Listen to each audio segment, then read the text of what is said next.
Hello dear friend, स्वागत है आपका अपने यूट्यूब चैनल एसडी एजुकेशन पर। आज है 11 सितंबर 2024 और हम बात करने वाले हैं आज के most important current affairs question के बारे में।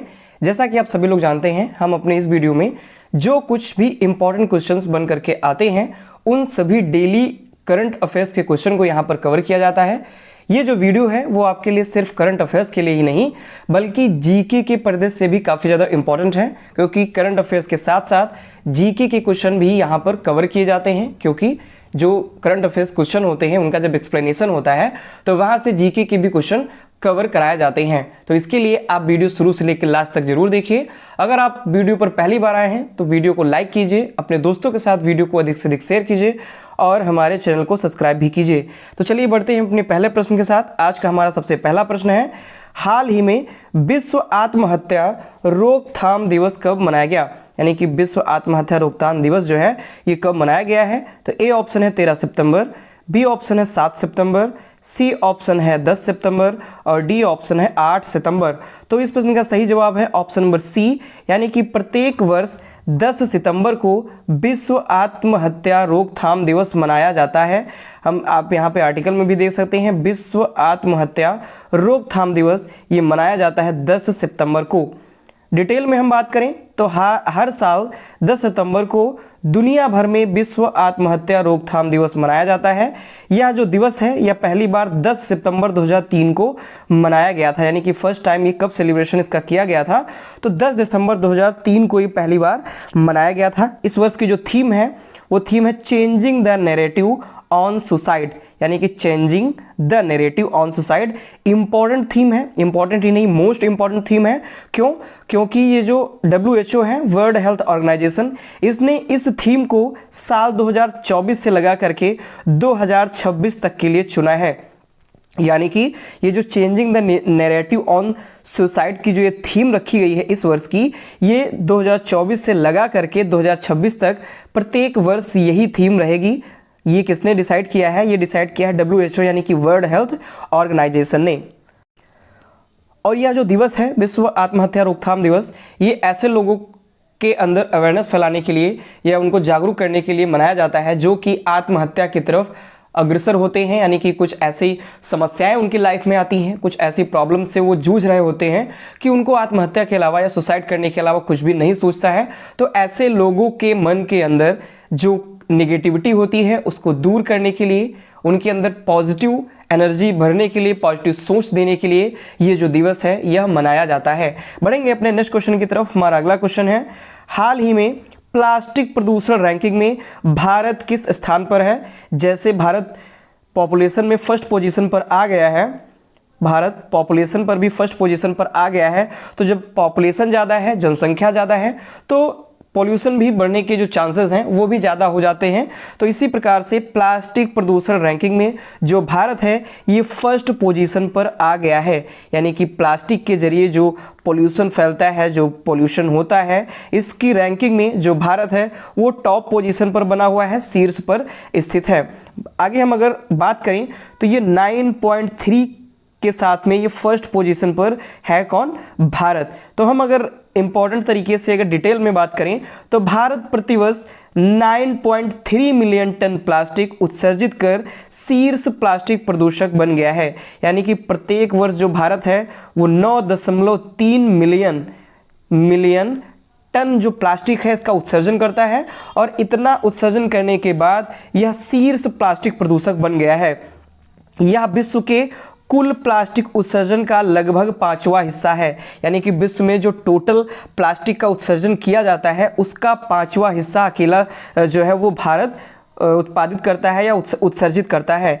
नाइजीरिया की बात करें तो नाइजीरिया 3.5 मीट्रिक टन उत्सर्जन के साथ सेकंड स्थान पर है, यानी कि सेकंड पोजीशन नाइजीरिया की है और ये 3.5 मीट्रिक टन उत्सर्जन करता है। भारत में अपशिष्ट उत्पादन की जो दर अगर प्रति व्यक्ति की बात की जाए तो प्रतिदिन लगभग 0.12 ग्राम ये प्रति व्यक्ति प्रतिदिन की ये अपशिष्ट उत्पादन की दर है, जो कि एक व्यक्ति एक दिन में 0.12 किलोग्राम जो अपशिष्ट है उसका उत्पादन करता है। बढ़ेंगे अपने नेक्स्ट क्वेश्चन की तरफ। हमारा अगला क्वेश्चन है, हाल ही में किस देश में सुपर टाइफून यागी के कारण अलर्ट जारी किया गया है? इंपॉर्टेंट क्वेश्चन है, इंपॉर्टेंट है क्योंकि अभी हाल ही में सुपर टाइफून यागी आया हुआ है और इसके कारण जो देश है उसमें अलर्ट जारी कर दिया गया है। तो कौन सा देश है? ए ऑप्शन है जापान, बी ऑप्शन है चीन, सी ऑप्शन है फिलीपींस और डी ऑप्शन है हांगकांग। तो इस प्रश्न का सही जवाब है ऑप्शन नंबर बी, यानी कि चीन में सुपर टाइफून यागी के कारण अलर्ट जारी कर दिया है। आगे अगर हम डिटेल में बात करें तो हाल ही में चीन में सुपर टाइफून यागी के लिए अलर्ट जारी किया गया है। जो चक्रवात होते हैं, ये टाइफून जो है ये चक्रवात ही है, चक्रवात का ही नाम है, जो कि चाइना क्षेत्र में उधर इसको टाइफून के नाम से जाना जाता है। तो जो चक्रवात है ये कम दाब वाले क्षेत्र के चारों ओर तेजी से अंदर की ओर आने वाला वायु परिसंचरण है, यानी कि कोई ऐसा क्षेत्र जहां पर वायु दाब कम हो जाता है तो उसके चारों तरफ से जो वायु होती है वो तेजी से अंदर की तरफ, तेजी से अंदर की तरफ जो आने वाला वायु परिसंचरण है, आने वाली जो वायु है ये एक दबाव डालती है और यही चक्रवात का रूप धारण कर लेती है। चक्रवात की बात करें तो इसके केंद्र में जो दबाव की स्थिति होती है वो कम होती है, यानी कि ये जो केंद्र है, जिसका बीच वाला पोर्शन होता है, वहां पर जो दबाव की स्थिति होती है वो कम होती है। वायु की दिशा की बात की जाए तो चक्रवात में उत्तरी गोलार्ध जो है, यानी पृथ्वी है हमारी, ये पृथ्वी का सबसे ऊपरी पार्ट जो होता है उत्तरी गोलार्ध और नीचे वाला दक्षिणी गोलार्ध। तो उत्तरी गोलार्ध में जो चक्रवात आते हैं वो वामावर्त दिशा में होते हैं, यानी कि वामावर्त तरफ होते हैं। और अगर दक्षिणी गोलार्ध की बात की जाए, दक्षिणी गोलार्ध पे जो चक्रवात आते हैं वो दक्षिणावर्त होते हैं। इंपॉर्टेंट है जीके के दृष्टि से, तो इंपॉर्टेंट है, मैंने शुरू में ही इसीलिए बताया था कि जो ये वीडियो है ये इंपॉर्टेंट रहती है करंट अफेयर्स के लिए भी और जीके के लिए भी। ये जो इतने सारे क्वेश्चन यहाँ पर बन करके निकल के सामने आ रहे हैं ये जीके की दृष्टि से बहुत ज़्यादा इंपॉर्टेंट है।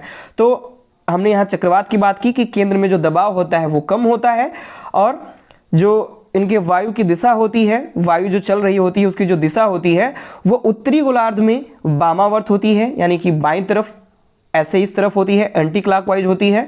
और दक्षिणी गोलार्ध में ये दक्षिणावर्त होती है।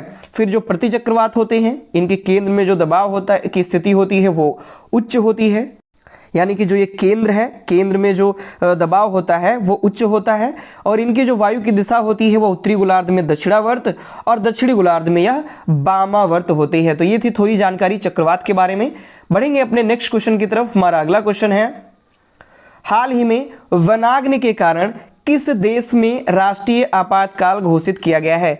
यानी कि ऐसा कौन सा देश है जहां पर वनों में भीषण आग लगी हुई है, वनों में भीषण आग लगी हुई है जिसके कारण उस देश ने राष्ट्रीय आपातकाल घोषित कर दिया है? तो ए ऑप्शन है युगांडा, बी ऑप्शन है बोलीविया, सी ऑप्शन है रूस और डी ऑप्शन है भारत। तो इस प्रश्न का सही जवाब है ऑप्शन नंबर बी, यानी कि बोलीविया में वनाग्नि के कारण राष्ट्रीय आपातकाल घोषित कर दिया गया है। वनाग्नि क्या होती है? वनाग्नि का मतलब होता है वन में लगने वाली आग, जो कि वन में लगती है।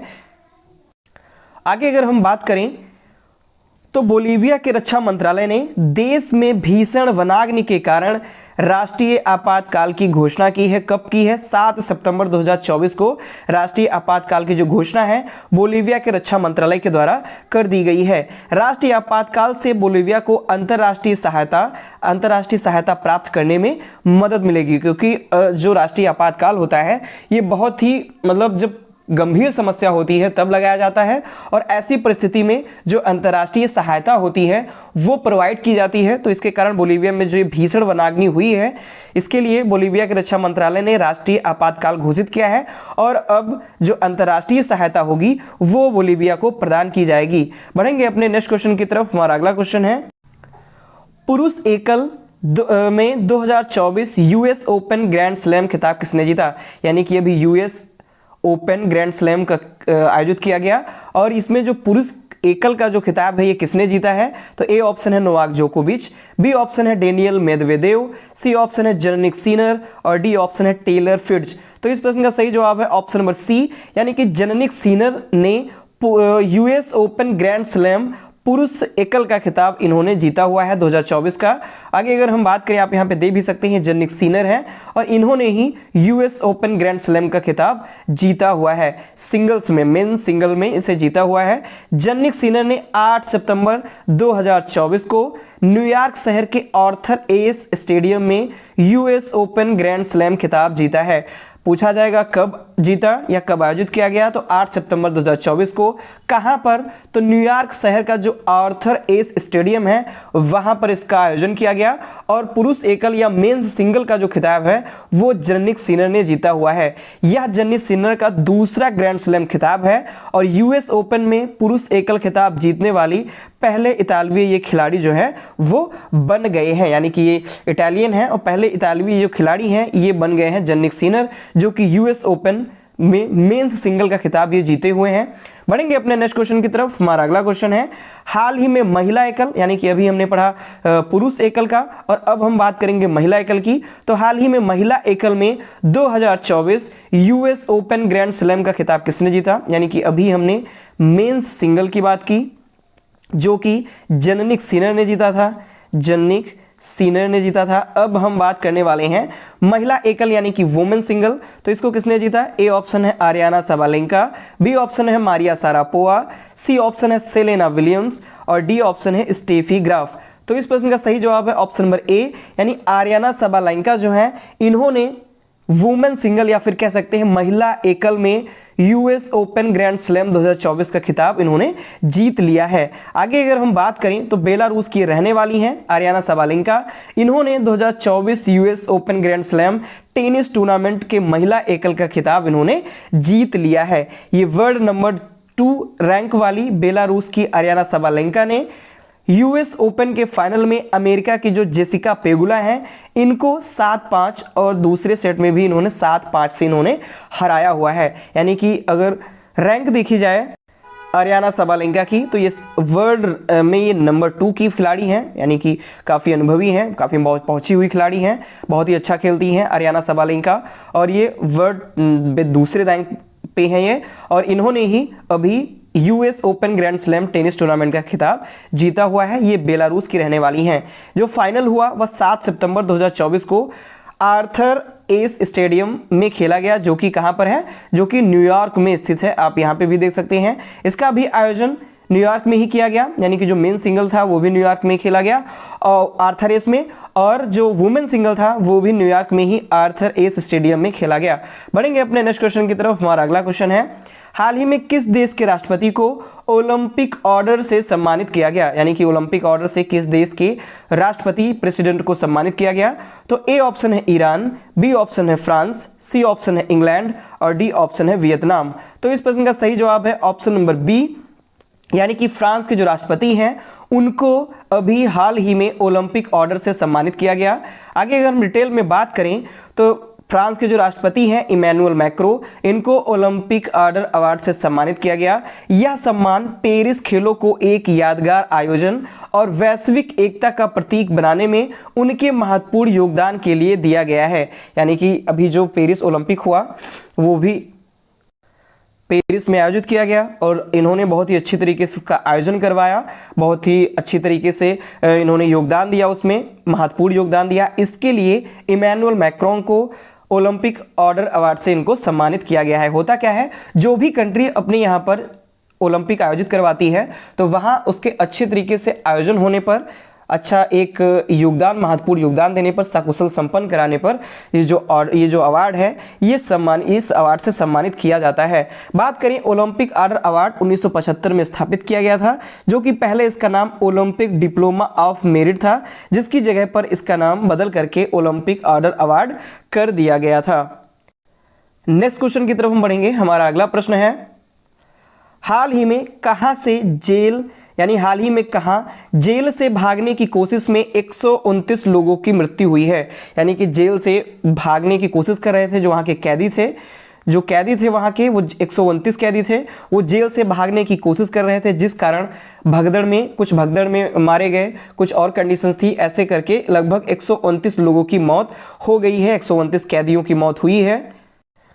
तो किस देश में ऐसा हुआ है? ए ऑप्शन है ईरान, बी ऑप्शन है इजराइल, सी ऑप्शन है पेरू और डी ऑप्शन है कांगो। तो इस प्रश्न का सही जवाब है ऑप्शन नंबर डी, यानी कि कांगो में जेल से भागने की कोशिश में 129 लोगों की, या फिर कह सकते हैं 129 कैदियों की मृत्यु हो गई है। आप देख सकते हैं कांगो में जेल तोड़कर भागने की कोशिश, ये आप आर्टिकल भी देख सकते हैं। और यहाँ पर अगर हम डिटेल में बात करें तो कांगो की जो राजधानी है किंशासा, उसमें जेल तोड़कर भागने की कोशिश में 129 कैदी मारे गए हैं। इनमें से ज़्यादातर की जो जान है वो भगदड़ में गई, 24 सुरक्षा बलों की गोली में मारे गए। यानी कि ज़्यादातर बात करें तो उनकी जान भगदड़ में गई है। मान लीजिए टोटल 129 है, जिसमें से 24 जो हैं वो सुरक्षा जो बल थे वहाँ के, उनकी गोलीबारी में उनकी मृत्यु हो गई। तो 129 में अगर हम 24 माइनस कर दें तो लगभग 105 बचते हैं। तो 105 जो है इनकी मृत्यु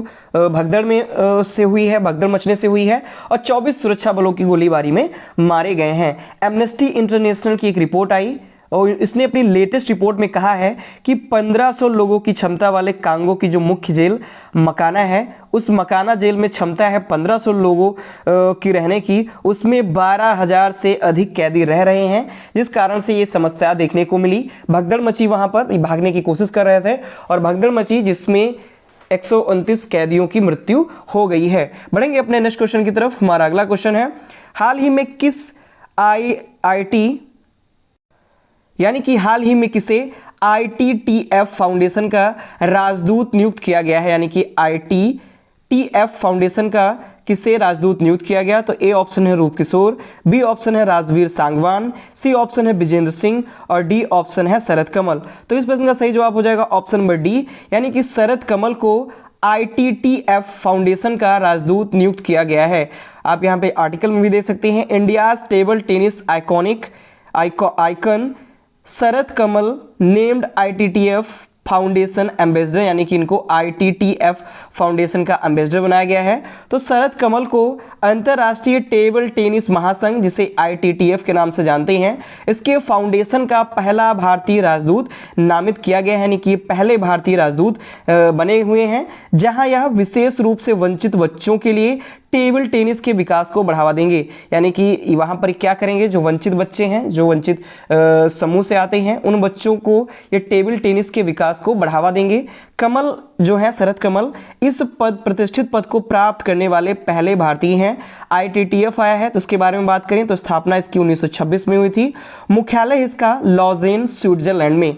बढ़ेंगे अपने नेक्स्ट क्वेश्चन की तरफ। ये हमारा नेक्स्ट और लास्ट क्वेश्चन है, हाल ही में सबसे ज्यादा टैक्स चुकाने वाले इंडियन सेलिब्रिटी की लिस्ट में कौन शीर्ष पर रहा? यानी कि कौन से ऐसे सेलिब्रिटी हैं, इंडियन सेलिब्रिटी, जो सबसे ज्यादा टैक्स चुकाते हैं? तो ए ऑप्शन है सलमान खान, बी ऑप्शन है विराट कोहली, सी ऑप्शन है शाहरुख खान और डी ऑप्शन है महेंद्र सिंह धोनी। तो इस प्रश्न का सही जवाब है ऑप्शन नंबर सी, यानी कि शाहरुख खान सबसे ज़्यादा टैक्स चुकाने वाले इंडियन सेलिब्रिटी बन गए हैं और टॉप पोजीशन इन्होंने हासिल की हुई है। आप यहाँ पे आर्टिकल में भी देख सकते हैं, टैक्स चुकाने में शाहरुख खान बने नंबर 1। और अगर फीमेल लिस्ट में बात की जाए तो करीना कपूर जो है ये टॉप पर बनी हुई हैं। ऑल ओवर में शाहरुख खान टैक्स चुकाने वाले टॉप पर हैं। अगर केवल फीमेल की लिस्ट में बात की जाए तो उसमें करीना कपूर टॉप पर बनी हुई हैं। आगे हम बात करें तो शाहरुख खान ने वित्त वर्ष 2024 के लिए 92 करोड़ रुपए का टैक्स पेमेंट किया है। यानी कि 92 करोड़ रुपए इन्होंने टैक्स पे किया है और वे सबसे ज़्यादा टैक्स जमा करने वाले भारतीय सेलिब्रिटी बन गए हैं। रिपोर्ट किसने जारी की? फॉर्च्यून इंडिया ये रिपोर्ट जारी की हुई है और इसी में ही बताया गया है कि जो शाहरुख खान है ये टैक्स चुकाने में टॉप पर बने हुए हैं। तमिल सुपरस्टार विजय, आप सभी लोग इनके बारे में जानते हैं, अभी इनकी मूवी भी आई थी GOT, ये मूवी अभी हाल ही में इनकी रिलीज हुई है। तो तमिल सुपरस्टार विजय जो हैं, विजय थलापति, ये दूसरे नंबर पर हैं। इन्होंने 80 करोड़ रुपए का टैक्स अदा किया है और 80 रुपए का टैक्स अदा करके ये सेकंड पोजीशन पर आ गए हैं। तो फर्स्ट पे शाहरुख खान है 92 करोड़ रुपए का टैक्स पेमेंट के साथ, और सेकंड पर तमिल सुपरस्टार विजय थलापति, ये दूसरे पोजीशन पर हैं, दूसरे नंबर पर हैं। इन्होंने लगभग 80 करोड़ रुपए का टैक्स चुकाया है। तो ये थे आज के हमारे मोस्ट इंपॉर्टेंट करंट अफेयर्स के क्वेश्चन। अगर आपको ये क्वेश्चन पसंद आते हैं, अगर आपको ये डिटेल पसंद आती है तो प्लीज़ वीडियो को लाइक करें, अपने दोस्तों के साथ वीडियो को अधिक से अधिक शेयर करें और हमारे चैनल को सब्सक्राइब भी करें। धन्यवाद।